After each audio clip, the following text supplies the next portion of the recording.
Ahojte, milé Češky a Slovenky, opäť vás vítam v našej súkromnej facebookovej skupinke Door to Financial Freedom. A ako som spomínala, že nie je to náhoda, že ste tu. A je práve poludnie a ja si dávam toto, to poznáte dobre. A úžasnú popradskú kávičku, ktorú milujem a ktorú si neodpustím. A keď takto napijem kávu po obede, rozmýšľam nad mnohými vecami a napadlo ma to, že vlastne keď tak nad tým rozmýšľam, tak pred 20 rokmi, keď som prišla sem do Ameriky spolu s manželom, by ma ani len vo sne nenapadlo, že budem kedysi súčasťou nejakého online priestoru. V čase, v ktorom sme nemali ani poriadne mobily a jednoducho by ma to ani len nenapadlo. A teraz je to tu. Je to realita. A ja som za to veľmi vďačná, pretože dnešný svet je svetom individualizmu. A vďaka tomuto biznisu môžem povedať, že tento biznis ako keby nás ťahal z tohto individualizmu preč, von. A to je dobré.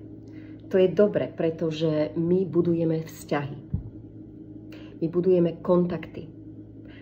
Ako mladá žena, mamina, možno slečná, slobodná, vydatá, alebo mladý otecko, ženatý, slobodný, sa stanete súčasťou niečoho obrovského, niečoho veľkého. Zrazu si nájdete priateľov v celom svete.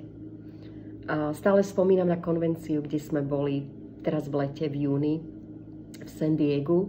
A to bolo niečo úžasné, vidieť tých ľudí z celého sveta. Z Japonska, z Dubaja, z Afriky, z Kanady. Bol tam celý svet. Austrália, Nový Zéland, Filipíny. Úžasné dačo, úžasné dačo. Tak určite chcete byť súčasťou niečoho takého, keď sa cítite možno niekedy sami, alebo že neviete zapadnúť do žiadneho kolektívu, tak toto je úžasná príležitosť, pretože to nie je len biznis, nie je to len o peniazoch, nie je to len o zárobku, ale je to naozaj o budovaní, o zdokonaľovaní samého seba, samej seba a naozaj o objavení niečoho, čo možno ani o sebe neviete, že čo dokážete, čo všetko dokážete. Dávam to neskutočné také väčšie sebavedomie. Mne to určite dalo väčšie sebavedomie. Lebo som tu prišla pred 20 rokmi ako také mladé, neskúsené, zakriknuté slovenské dievča. A tých 20 rokov v Amerike tak ma určite zmenilo. Určite zmenilo. A zmena je dobrá. To je dobré, že nás život mení a že zmeny sú dobré. Zmeny nemusia byť len zmeny nemusia znamenať niečo zlé. Takže vás pozývam k tomu, aby ste si pozreli náš trial, aby ste si zakúpili náš trial a nebáli sa urobiť tento prvý krok, ak túžite po zmene vo vašom živote. Ja ako manželka kňaza, ja sa veľmi teším, že naozaj môžem byť súčasťou niečoho väčšieho.